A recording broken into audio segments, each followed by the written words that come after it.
कर्म के कारक शनिदेव, दंडनायक शनिदेव। यही शनिदेव 29 जून से लेकर के पूरे 15 नवंबर तक वक्री अवस्था में आने जा रहे हैं। इनका वक्री अवस्था पर आना कोई सामान्य नहीं होगा, बल्कि एक विशेष बदलाव की ओर इशारा करता है मिथुन राशि के लिए। आज समझने वाले हैं कौन कौन से बदलाव प्रभावी रहेंगे। दिन होगा आषाढ़ के कृष्ण पक्ष की अष्टमी तिथि, समय होगा अर्धरात्रि का, और उस दिन भी माना जाता है कि शनिवार का दिन भी पड़ेगा। देखा जाए तो ये सब के सब कुछ शनि से ही अपना कनेक्शन बनाते हैं। अर्धरात्रि का समय अर्थात रात्रि का समय शनि का समय माना गया है। अष्टमी की तिथि होगी अर्थात 8 नंबर की तिथि होगी, जो कि शनि का ही अंक माना गया है। सन 2024 है जो शनि के संग मिला हुआ है, और इस प्रकार से शनिवार का दिन ये पुष्टि करता है कि कुछ विशेष बदलाव का अवसर बनेगा मिथुन राशि के जीवन में। बदलाव हमने क्यों कहा, इस बात की भी हम पुष्टि करेंगे। कौन कौन से शुभ परिणाम प्राप्त होंगे, इस बात की भी हम पुष्टि करेंगे। और कहाँ हमें सतर्क रहने की आवश्यकता रहेगी, इस बात को भी हम आप तक पहुँचा पाएंगे। ध्यान रखिएगा, आपके योग कारक ग्रहों में शनि दी महाराज की गिनती होती है। चूंकि ये आपके नवमाधिपति बनते हैं, सदैव के लिए ये आपके भाग्याधिपति हैं, और इस हिसाब से ये जो वक्री अवस्था में आएंगे ठीक नवम भाव पर स्थिति इनकी बनी हुई है, और यहीं पर ये वक्री अवस्था में आएंगे। सबसे अच्छा प्रभाव ये मिलेगा कि भाग्य की जागृति इस समय पर काफ़ी मजबूत रहेगी। माना जाता है कि वक्री अवस्था में कोई ग्रह और अधिक धीरे चलते हुए, ज़्यादा अटेंशन रखते हुए उस क्षेत्र पर, उस घर पर अपने कार्य को निष्पादित करता है, और इस हिसाब से भाग्य की जागृति को सबसे अधिक आप प्रभावी मान सकते हैं। चूँकि नवम भाव प्रभावी होगा, जो विद्यार्थी हैं, जो शिक्षा प्राप्त कर रहे हैं, उनकी शिक्षा में भी एक बेहतर अवसर को वो प्राप्त करने की संभावना काफ़ी प्रबल हो जाती है। उच्चाधिकारियों का सपोर्ट मिलना, अपने सीनियर के संग इस समय पर सपोर्ट प्राप्त करते हुए उनके साथ आपके ताल्लुकात बहुत मधुर रह सकते हैं। नवम भाव से जुड़े हुए कार्य अर्थात पिताजी से जुड़े हुए कार्य सिद्ध होंगे। कोई दूर की यात्रा हो सकती है, कोई धर्म की यात्रा आप इस समय पर कर सकते हैं। धर्म के प्रति आपकी निष्ठा प्रबल होगी, और इन मार्ग के माध्यम से एक विशेष कार्य की अनुभूति आपको दिला पाते हैं, क्योंकि शनि देव आपके भाग्याधिपति हैं। अर्थात मेरे कैरियर में मुझे भाग्य का साथ इस समय पर देखने को सर्वाधिक मिलेगा। अब समझते हैं इनके एक और प्रभाव को, क्योंकि जब कोई ग्रह वक्री होता है तो अपने एक घर पीछे का परिणाम भी 100% हमें प्रदान करता है, और इस हिसाब से ये वक्री स्थिति में आकर के ठीक एक घर पीछे अर्थात अष्टम भाव को भी ये प्रभावी बनाएंगे। चूँकि आपके लिए बता दें, मिथुन राशि के लिए शनि योग कारक है, और इस कारण से इन्हें अष्टमत्व का दोष नहीं लगता। ज्योतिष शास्त्र की एक मान्यता है, जब कोई ग्रह लग्नेश, पंचमेश और नवमेश हो जाता है तो यदि अष्टम भाव पर उनके परिणाम आ जाए तो कोई खराब नहीं होता, लेकिन फिर भी अष्टम भाव कहीं न कहीं हमारे रुकावटों का भी होता है। अर्थात ये एक समय ऐसा होगा कि पूर्व में यदि हमने अपने किसी कार्य पर रुकावट देखा है, किसी डिप्रेशन का शिकार हमने पूर्व में अपने आप को होते हुए पाया है, तो ये समय होगा उस कार्य को पूर्ण करने का, जिसके द्वारा मुझे परेशानियां आ रही थी, क्योंकि अष्टम भाव इस समय पर सबसे अधिक प्रभावी होगा। इस समय पर कुछ पुराने केस ओपन हो सकते हैं, इसका हमें ध्यान रखना पड़ेगा, चाहे वो स्वास्थ्य से जनित हो या फिर किसी कार्य क्षेत्र में हमको रुकावटों का संबंध यदि बनता है, वहाँ पर वो केस फिर से ओपन हो सकते हैं। हमको ये एक ऐसा समय रहेगा जो सबसे ज़्यादा हमको नवम भाव से जुड़ने की आवश्यकता है। चूँकि इनका प्रभाव अष्टम भाव से प्रभावी होगा, अष्टम भाव हमारे जीवन में परिवर्तन को प्रदर्शित करता है, और इस कारण से शायद कोई बड़े परिवर्तन, कोई बड़े बदलाव को भाग्य उन्नति के दृष्टिकोण से मिथुन राशि के भाई बहन अपने जीवन पर प्रदर्शित होते हुए देख सकते हैं।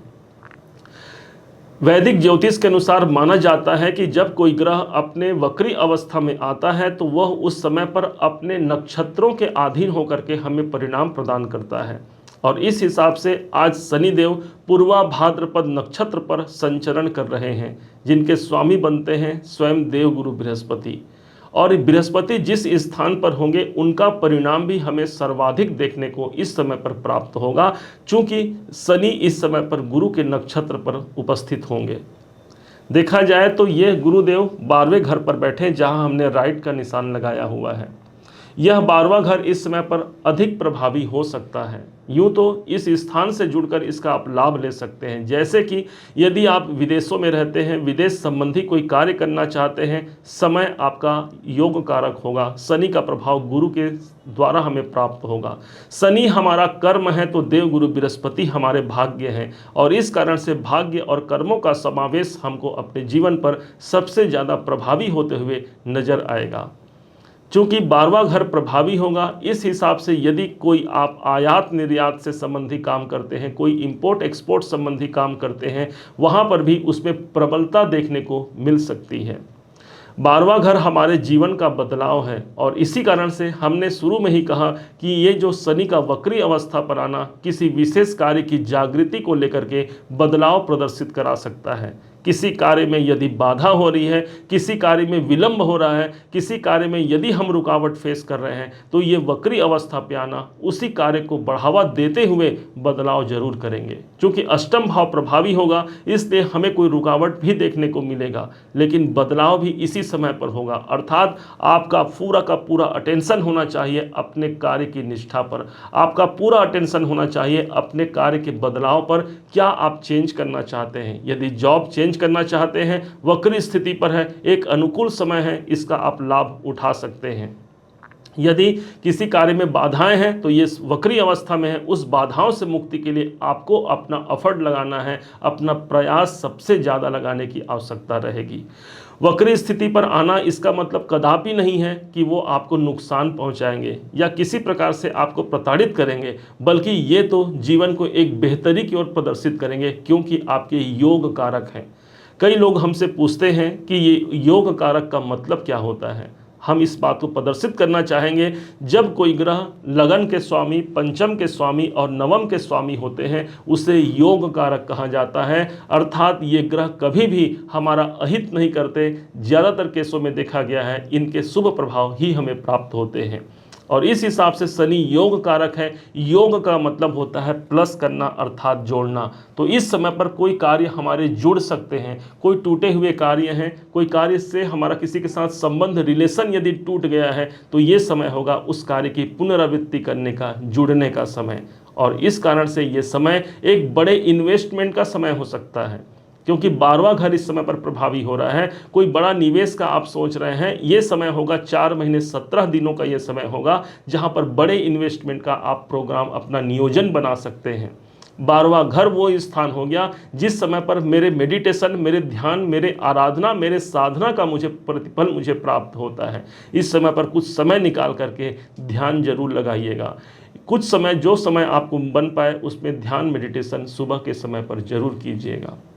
उपाय के रूप में आपको बता दें, हनुमान जी महाराज की आराधना करना शनिदेव महाराज के दुष्प्रभाव से हमें सदैव बचाता है। हनुमान चालीसा, सुंदरकांड, बजरंग बाण का पाठ आप अपने घर पर कर सकते हैं। इसका शुभ परिणाम एक भाग्य उन्नति के दृष्टिकोण से जीवन में परिवर्तन के रूप में इस समय पर देखने को सर्वाधिक मिलेगा। देवाधिदेव महादेव ने स्वयं शनिदेव को दंडनायक की उपाधि प्रदान की थी, इसलिए भगवान शिव शंकर की आराधना करना, ओम नमः शिवाय का जाप करना या फिर महामृत्युंजय जैसे मंत्रों का जाप करना आपके जीवन को श्रेष्ठ ऊंचाइयों तक पहुंचा करके इसी शनि के वक्री अवस्था काल में ही एक बेहतरीन परिणाम को दिला जाएगा, ऐसा उम्मीद आप समझिएगा। और इस शनि के वक्री अवस्था में अब हमेशा अपने जीवन को उन्नत बनाते हुए जो लेबर हैं, जो वर्कर हैं, उनको दान पुण्य कीजिएगा। ये शनि का गोचर, ये शनि का वक्री अवस्था पे आना एक महत्वपूर्ण गोचर आपके लिए सिद्ध हो सकता है। उम्मीद है आप सभी ने इसे समझा है, आप सभी ने इसे जाना है। यदि आपने इसे समझा है, जाना है, मेरे समझाने का प्रयास यदि आपको सार्थक लगा हो, मेरे समझाने का तरीका यदि आपको सार्थक लगा हो, तो हर बार की भांति इस बार भी अपना प्यार भरा लाइक और कमेंट करना कभी मत भूलिएगा। और हाँ, यदि अभी तक आपने चैनल को सब्सक्राइब नहीं किया है, सब्सक्राइब जरूर कीजिएगा। पुनः एक बार फिर आप सभी का दिवस बहुत मंगलमय हो, इन्हीं शुभकामनाओं के साथ। जय श्री राम।